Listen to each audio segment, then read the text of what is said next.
don't owe anybody an explanation as to why you are making the decisions that you are making for your own life. Let me repeat this in a way where we can all understand it.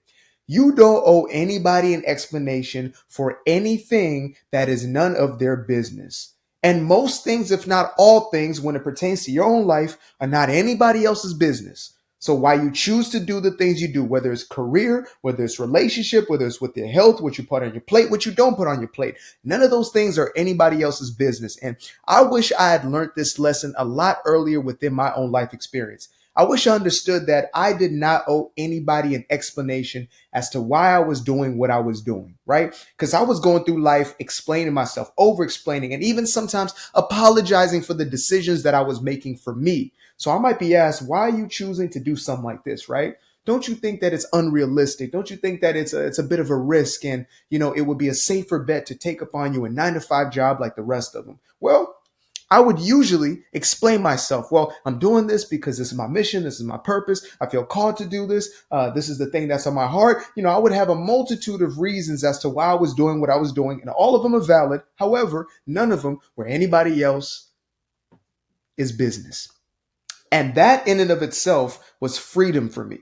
Finally accepting that I did not have to explain my own life to the people around me was absolute freedom.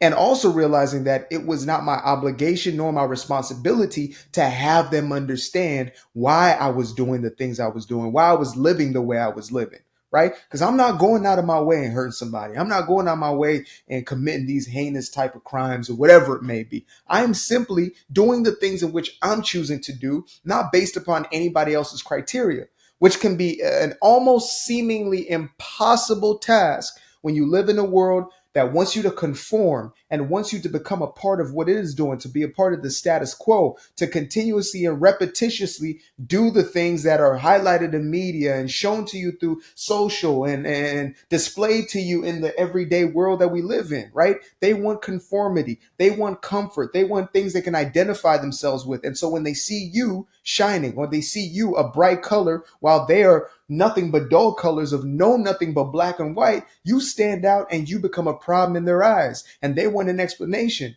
And that explanation is not because they want understanding. They're not looking to see you through your own eyes. Instead, they're looking to get you off that path. Most of the times is to derail you from your own path, to strip you from your own power because your power makes them uncomfortable. When you walk in alignment with who you truly are, it makes them uncomfortable. It triggers their own insecurities. When somebody sees you doing the things you want to do with your own life and they're not doing what they want to do with their own life, it may trigger them to their very essence.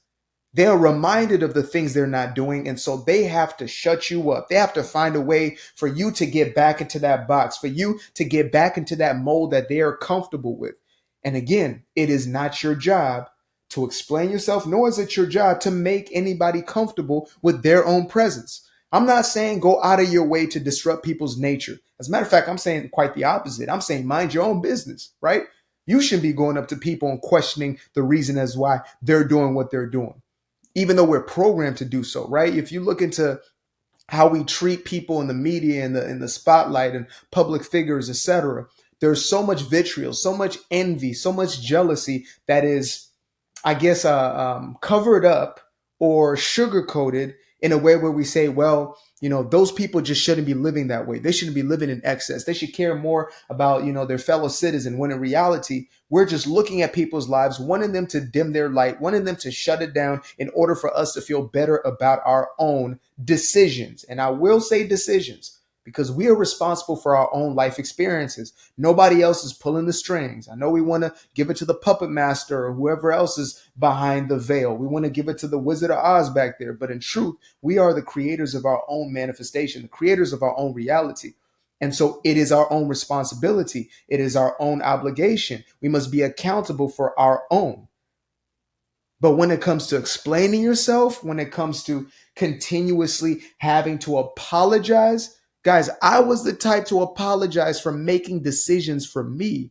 And it's only been up until now, up until quite recently. I mean, it's a reason why I wrote a book titled Doing Me Guilt-Free, Breaking Free from People Pleasing and Unleashing Your True Personal Power. I needed this book and I need that book just as much as anybody else, because I was, Mr. Pleaser McPleasington. I was a king of people pleasing. I knew which buttons to press in order to get validation from other people. I knew how to camouflage myself in whatever mask was necessary. I was a master of juggling masks, and I would put on the mask that I needed in order to get me that sense of approval, sense of acceptance, sense of quote unquote worthiness in other people's eyes within that moment in time. But there finally came a moment where it's too much to bear. I couldn't stand it anymore. I couldn't do it anymore. It was too much for me. It became more of a burden and more of a weight than it was a plus, right? It's like if you're an addict, you have a chemical dependency. There's a certain point where, the high feels incredible. It feels amazing. It feels as if it is solving your problem. It is numbing that pain. But then there becomes a point where that very same chemical dependency becomes a burden upon you. It starts to become a detractor from your life.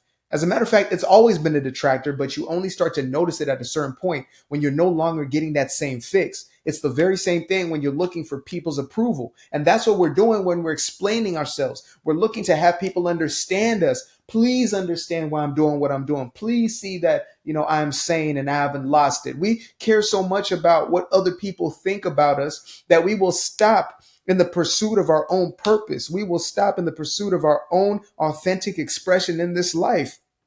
And we will never gain from it. There is no benefit from this process.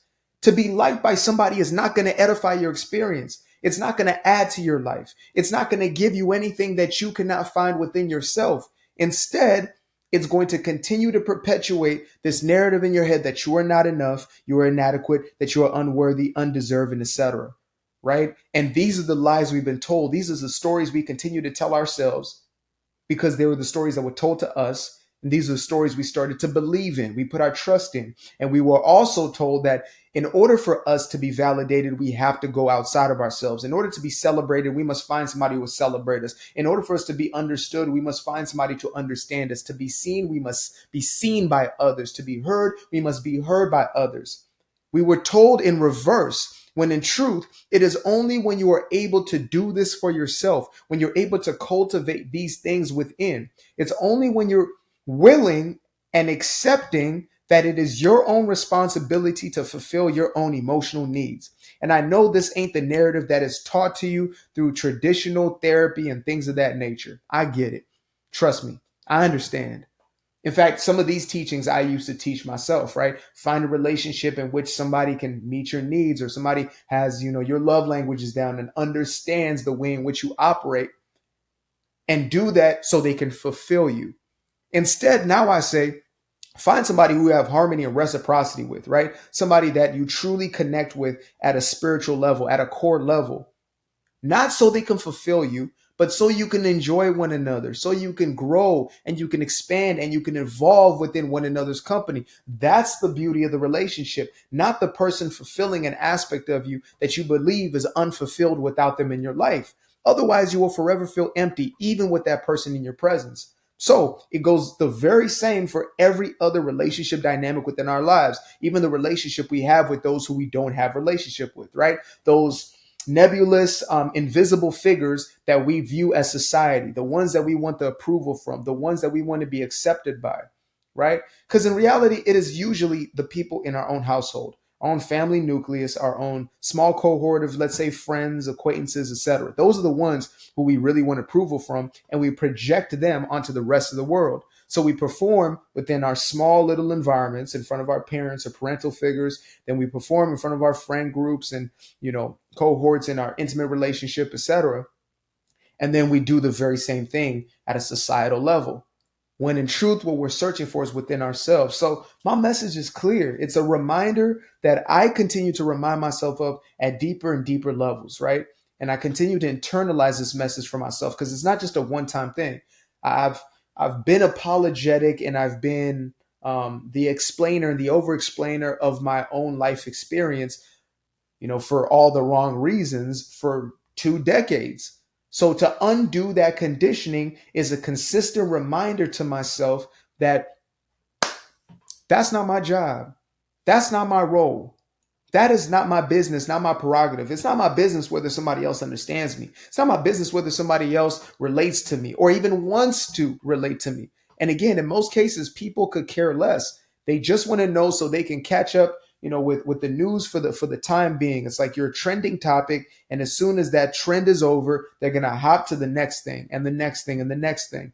And yet we'll base our entire life decision on somebody else's mentality. What are they thinking? What are they feeling? How do they see me? Well, if I do this, then they might think that. Now we're explaining ourselves out of our own purpose, out of our own vision, out of our own mission, out of our own deep desires and intentions in life.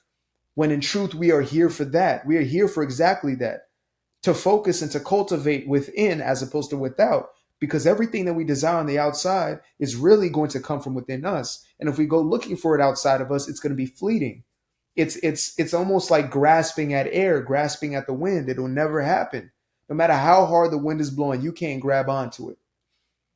But it might push you and it might sway you, but you at the end of the day can never grasp it.